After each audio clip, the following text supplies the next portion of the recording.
Hallelujah. Praise the Lord. Good evening.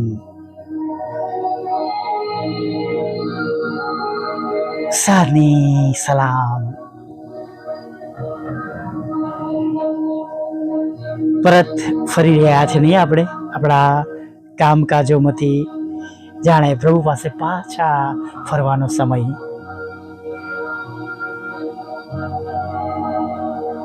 દિવસના ભાગદોડ બાદ વ્યસ્ત સમય બાદ ફરી એકવાર આ સુંદર તક મળી છે નહીં આપણને. અને હૃદયની અંદર જ્યારે પ્રભુને ફરી મળવાનો સમય આવે ત્યારે કેટલો આનંદ થાય નહીં. જેમ એના શબ્દો આપણે કદાચ ડિસ્ક્રાઇબ કરી શકતા નથી કે ચલો ફરી એકવાર જીવતા ઈશ્વરનું ભજન કરવા માટે આપણને આ તક મળી છે. હાલેલુયા. જેઓ જાણે છે ઈશ્વરને અને તેમની કૃપા વિશે અને તેમના દ્વારા જે જીવન મળ્યું છે, મળે છે, મળવાનું છે, એ બધી બાબતો જાણે છે, એ બધા માટે એક આ આનંદનો સમય છે. હાલેલુયા. જ્યારે આપણે બધા પાછા ફરી રહ્યા છે નહીં આપણા વ્યસ્ત સમયમાંથી હવે ફરીવાર પ્રભુનું ભજન કરવાને માટે. પહેલાં ઘણીવાર એવા દૂરદર્શન પર એવા દ્રશ્યો બતાવતા હતા કે સાંજનો સમય હોય તો બધા ખેતરમાંથી પાછા આવતા હોય, બળદગાડું પાછું આવતું હોય નહીં. અને એક જૂના સમયની અંદર જો મનમાં કલ્પના કરીએ તો એ ગામનો રસ્તો હોય નહીં, પોળ હોય અને ગામમાં પ્રવેશતા બધા ઝાડ અને ઓટલા રાઉન્ડ પેલું કરેલો, ઝાડની આસપાસ સરસ મજાનો ઓટલો કરેલો હોય અને બધા દ્રશ્યો દેખાય સાંજની તરફના. હવે તો જો કે આ ભાગદોડના જીવનમાં, ડિજિટલ જીવનમાં એવું કોઈ દિવસ આપણને જોવા મળે નહીં. પણ આપણે જૂના જમાનાના કદાચ કહીએ કે જૂના સમયની વાત કરીએ તો આપણે એવું બધું ગામમાં જોયું હશે. અત્યારે કદાચ ટ્રેક્ટરો પાછા ફરતા તમને જોવા મળે.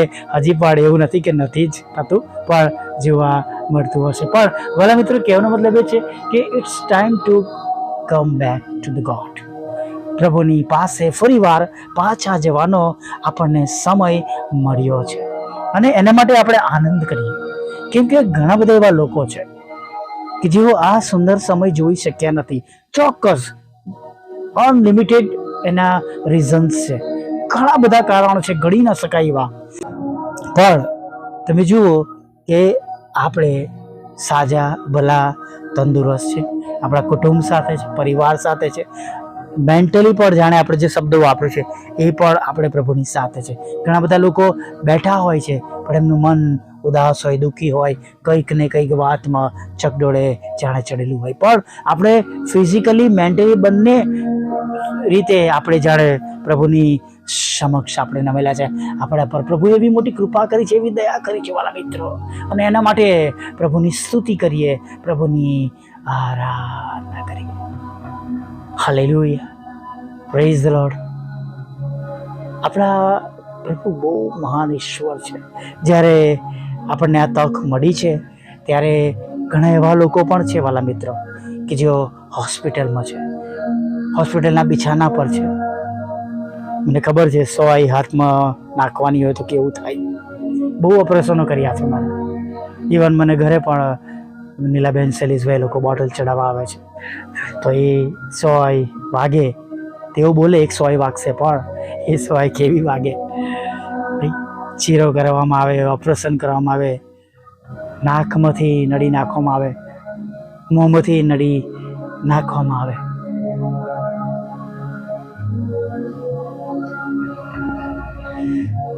વાલા મિત્રો,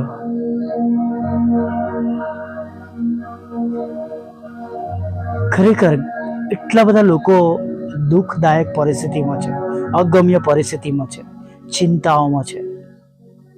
ઘણા મેં એવા પણ જોયા છે કે નિષ્ફળ જવાના માટે તેમના મનમાં ખરાબ વિચારો આવી રહ્યા છે. આખો દિવસ તેઓએ દુઃખ જોયું છે, હતાશા જોઈ છે, નિરાશા જોઈ છે. પણ વાલા મિત્ર, પ્રભુએ ઘણી બધી બાબતોથી આપણું રક્ષણ કર્યું છે, આપણને સલામત રાખ્યા છે, આપણને તંદુરસ્ત રાખ્યા છે. અને હું ખરેખર તમને કહું છું કે પ્રભુની સ્તુતિ કરીએ, પ્રભુનો આભાર માનીએ કે પ્રભુએ આપણા પર આટલી મોટી દયા, કૃપા, કરુણા કરી છે. Hallelujah, praise the lord.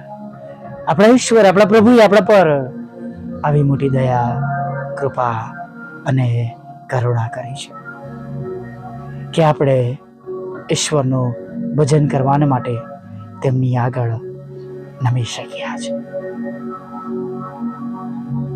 Praise the lord. આ પળની અગત્યતા સમજીએ. સાંજના સમયમાં જ્યારે પ્રભુ આપણને ઘરોમાં લાવે ત્યારે પ્રભુનો આભાર માનીએ, પ્રભુની સ્તુતિ કરીએ. ચોક્કસ આખો દિવસ કામ કરેલા હોય, શરીર થાકેલું હોય, માની શકાય છે, પરંતુ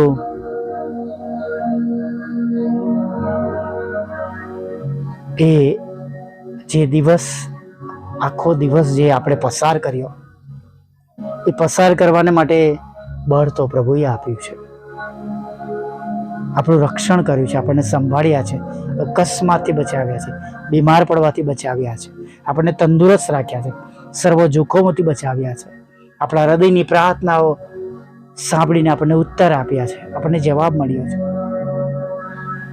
તો આપણે થોડી પળો તો તેમનો આભાર માનવો જોઈએ નહીં? અને જો આપણે આભાર માનીએ છીએ, આભાર સ્તુતિ કરીએ છીએ, પ્રભુને યાદ રાખીએ છીએ, તેમના ઉપકારોને યાદ રાખીએ છીએ, હાલેલુયા, એનો પણ મોટો આશીર્વાદ છે વાલા મિત્રો. ઘણી વાર જ્યારે આ રૂમમાં આવું છું ત્યારે પ્રભુનો ધન્યવાદ માનું છું, પ્રભુનો ધન્યવાદ કરું છું. આભાર સુધીના અર્પણો મારા હૃદયમાંથી નીકળે છે, કેમ કે આ તો એક ખાલી ખોખું હતું, સિમેન્ટની બનાવેલી રૂમ હતી, જેમાં જૂજ એવી વસ્તુઓ હતી જૂની પુરાણી, જેને હું બેઠક રૂમ કે સુવાનો રૂમ જોતો હતો. અને આજે આ રૂમ પ્રાર્થનાનું ઘર બની ગયું છે. પ્રસરણને માટે પ્રભુએ દરેક વસ્તુઓ પૂરી પાડી છે. સ્તુતિ આરાધનાને માટે વાજિંત્રો પૂરા પાડ્યા છે. ટેકનોલોજીને માટે ઘણા બધા ઉપકરણો પૂરા પાડ્યા છે. હાલેલુયા. દેહની ચિંતા રાખીને ગરમીમાં રહેવું ન પડે એના માટે ઠંડકનું મશીન આપ્યું છે. ટેકનોલોજી માટે કોમ્પ્યુટર સિસ્ટમ, લેપટોપ જેવા ડિજિટલ ઉપકરણો પૂરા પાડ્યા છે. હાલેલુયા. પ્રભુએ આપણને જે આપ્યું છે તેના માટે આભાર માનીએ. અને જો આપણે એ તકો ચૂકી જઈએ છીએ તો વાલા મિત્રો, આ તકો વારે ઘડીએ મળતી નથી. ફિઝિકલી ભલે આપણે હોય, પણ મેન્ટલી, હા વાલા મિત્રો, ઘણા લોકો એટલા પ્રશ્નોમાં, એટલા દુઃખોમાં, મુશ્કેલીઓમાં હોય, નશાઓમાં રહેતા હોય, ગેનમાં રહેતા હોય, ડ્રગ્સમાં રહેતા હોય, ખરાબ આદતોમાં રહેતા હોય, એવી કંપનીમાં રહેતા હોય, એવી લત, જીત, જે પણ કહી શકીએ, જે ખરાબ બાબતો છે એમાં રચ્યા પથ્યા રહેતા હોય છે.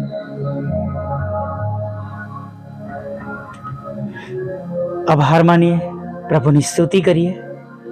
જે નથી એને પણ, જેમ ફિલિપી 4:6 કહેવામાં આવ્યું છે, એમ કશાની ચિંતા ના કરો, પણ દરેક બાબતોમાં પ્રાર્થના તથા વિનંતીઓ વડે આભાર સ્તુતિ સહિત તમારી અરજો ઈશ્વરને જણાવો. અને આજે પણ એ જ ઈશ્વર છે કે જેમના કાન મંદ થઈ ગયા નથી, હા, તેમના હાથ એટલા ટૂંકા થઈ ગયા નથી કે તે તમને ને મને બચાવી ના શકે, અને તેમના કાન એટલા મંદ થઈ ગયા નથી કે તે તમારું અને મારું સાંભળી ના શકે. Hallelujah, praise the lord. પ્રભુની સ્તુતિ કરીએ, પ્રભુની આરાધના કરીએ. Hallelujah, praise the lord. વિશ્વાસ સાથે આગળ વધીએ. જે પ્રભુ અત્યાર સુધી આપણી સાથે રહ્યા છે તે પ્રભુ હજી પણ આપણી સાથે છે, અને હજી પણ ઘણા બધા આશીર્વાદોથી આપણને ભરપૂર કરશે. એ વિશ્વાસ સાથે આવો આપણે આગળ વધીએ. વલ્લા પ્રભુ, અમે તમારી સ્તુતિ કરીએ છીએ અને અમે તમારો પુષ્કળ આભાર માનીએ છીએ. અરે પ્રભુ, આભાર માનતા માનતા, સ્તુતિ કરતા, આરાધના કરતા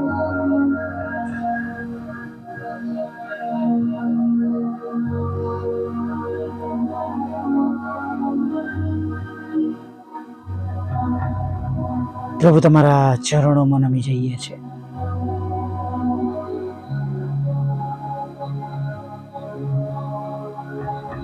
thank you lord, thank you lord, thank you lord, thank you lord.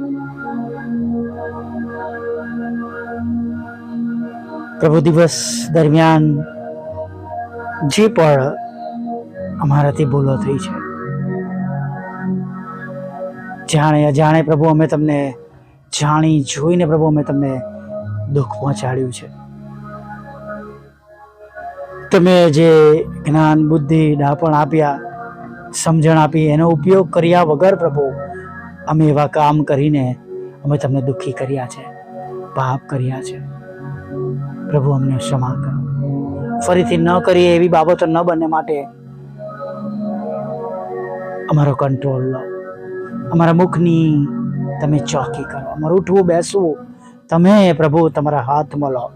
તપાસી જુઓ ને પ્રભુ, જે પ્રમાણે તમારી કૃપાની અગત્ય હોય એ પ્રમાણે તમારી કૃપા અમારા પર થવા દો. અમને કરેક્ટ કરો પ્રભુ. અમારી ભૂલો પ્રભુ સુધારો પ્રભુ. અમે નાશમાં ન જઈએ, પણ પ્રભુ અમે અનંત જીવનમાં પ્રવેશ કરીએ એવું જીવન જીવવાને માટે અમને મદદ કરો. અમે પણ પિત્તરની જેમ કહીએ છીએ પ્રભુ કે પ્રભુ અમે ક્યાં જઈએ? અનંત જીવનની વાતો તમારી પાસે છે, તમારું વચન છે પ્રભુ. પ્રભુ, અમે અમારા જન્મથી પ્રભુ, જ્યારથી અમે સમજણા થયા ત્યારથી તમને જાણીએ છીએ, ઓળખીએ છીએ, તમારું ભજન કરીએ છીએ પ્રભુ. તમારા બાળકો તરીકે જે ભૂલો થઈ જેના માટે અમને ક્ષમા કરજો પ્રભુ. પ્રભુ, આજે સાંજે કોઈનો નાશ ના થાય. જે કોઈ ખરાબ રસ્તા પર હોય તેઓને પણ તમે માફ કરો પ્રભુ. પાછા લાવો, પસ્તાવી હૃદય આપો. ખરાબ આદતોમાંથી, બંધનોમાંથી તમે તેમને છોડાવી લો, એના માટે પ્રાર્થના કરીએ છીએ પ્રભુ. માંદા છે પ્રભુ, ગંભીર હાલતમાં છે, જીવન મરણ વચ્ચે છે, જાત જાતના રોગો નિદાન થયા છે પ્રભુ. તમામ એ નિદાન પામેલા રોગો પ્રભુ ઈસુ તમારા પવિત્ર નામમાં તેમના શરીરોમાંથી દૂર થઈ જાય એવી અમે પ્રાર્થના કરીએ છીએ. લડાઈ ઝઘડાઓ દૂર કરો. મિલકતના, કૌટુંબિક લડાઈ ઝઘડા, સામાજિક લડાઈ ઝઘડા, આત્મિક લડાઈ ઝઘડા પ્રભુ બધાને પ્રભુ તમે દૂર કરશો એવી અમે તમને નમ્ર અરજ કરીએ છીએ પ્રભુ. એફઆઈઆર, કોર્ટ કેસ, ખોટા તોમતોને ખાલી જ કરજો પ્રભુ. તમારા બાળકોને લગ્નનો આશીર્વાદ આપજો, બાળક ધનનો આશીર્વાદ આપજો પ્રભુ. હા, નાણાંનો, મકાનનો, લોનનો, મકાન ખરીદી શકે, વેચી શકે એવું પણ થવા દેજો પ્રભુ. તમારા બાળકોના રોજગારને, નોકરી ધંધાને, આવકના સાધનોને તમે પુષ્કળ આશીર્વાદિત કરો એવી પણ અમે પ્રાર્થના કરીએ છીએ. અત્યારે જ્યારે પ્રભુ અમે તમારી આગળ નમ્યા છે પ્રભુ, ત્યારે તમને વિનંતી કરીએ છીએ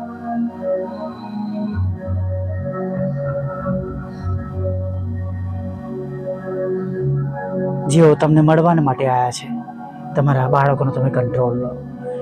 દરેકને તમે શિર બનાવો પ્રભુ પિતા. દરેકને ઉછીનું આપનાર બનાવો. દરેકને તમે નદીની પાસે રોપેલા ઝાડ જેવા કરો, અને દરેકના ઘરોમાં તમારો પ્રેમ, આનંદ અને શાંતિ રાજ કરે. હા, આશીર્વાદના જરાઓ તેમના ઘરમાં ફૂટી નીકળે પ્રભુ. દરેક અયોગ્ય બાબતો દૂર થાય, અંધકારની સત્તાઓ દૂર થાય પ્રભુ પિતા. મેલી વિદ્યા, જાદુ તંત્ર અને પ્રભુ અશુદ્ધ આત્મા, પ્રભુ આ બધી બાબતો તેમના ઘરોમાંથી, આસપાસથી પ્રભુ પિતા અને પ્રભુ તેમના વાતાવરણમાંથી હંમેશા માટે નાશ પામે પ્રભુ. એવી અમે પ્રાર્થના કરીએ છીએ. દરેક ઘર પ્રભુ એ તમારું ઘર બની જાય, પ્રાર્થનાનું ઘર બની જાય. અને પ્રભુ દરેક ઘર પર પ્રભુ તમારો હાથ રહે, તમારી કૃપા રહે, તમારી દયા રહે પ્રભુ. એવું તમે થવા દેજો. અમારી પણ તમે સાથે રહેજો. અને પ્રભુ જેમ પ્રભુ અમે 3 બાબતો મૂકી હતી, એમાંની એક બાબત તમે પૂરી કરી છે. હજી પણ 2 બાબતો બાકી છે પ્રભુ. ત્યારે અમે વિનંતી કરીએ છીએ એ બંને બાબતો તમે અમારી માટે પૂરી કરવામાં મદદ કરો પ્રભુ. હા, જેમ યોબેસની પ્રાર્થના સાંભળી એમ પ્રભુ અમારી પણ પ્રાર્થના સાંભળજો. જેઓ આ સંગતમાં છે, સાંભળે છે, અમારા માટે પ્રાર્થના કરે છે અને બીજી રીતે પ્રભુ મદદરૂપ થાય છે પ્રભુ, ત્યારે પ્રભુ દરેકને તમે બમણા આશીર્વાદથી ભરી દેજો. જેઓ આ ઓડિયો વિડીયોને ફેસબુક, વોટ્સઅપ અને પ્રભુ જે તે અમારી નાની સેવાઓ છે એને પ્રભુ આગળ વધારવામાં મદદ કરે છે, તમે તેમને બમણા આશીર્વાદથી ભરી દેજો પ્રભુ. હમણાં સુધી થયેલા પાપોને માફ કરજો, રાત્રિમાં મીઠી નિંદ્રા આપજો, પાપોની ક્ષમા કરજો અને સવારમાં ફરીવાર તમારું ભજન કતરી લાવી માગતા પ્રભુ ઈસુમાં આટલું સાંભળો, દેવ બાપ માન્ય કરજો. આમીન, આમીન, આમીન.